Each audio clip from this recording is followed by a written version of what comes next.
Биздин көпүрөнү сел агызып кеткенден бери 5 жыл өттү. Айылыбыз кичинекей, колунда жок. Ата, чоң ата, бизге онакка качан келесиз? Мен сизди сагындым.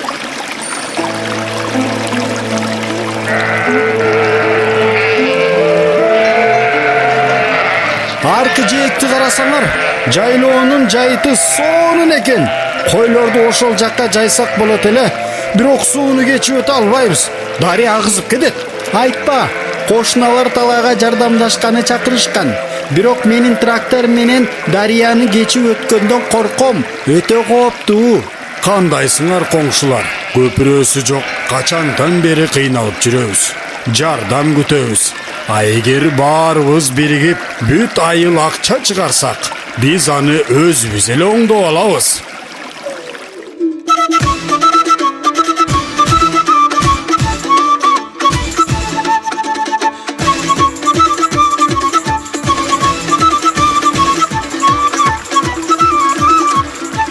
Силерди аябай сагындым. Эч нерсе эмес. Эми мындан ары бат-баттан көрүшүп турабыз. Рас болду. Менин койлорум үчүн да оттой турган көк шибердүү жайыт табылды.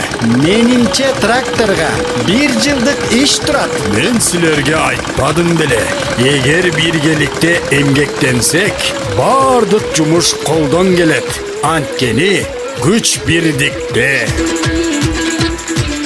Жашообузду өзүбүз гана жакшырта алабыз.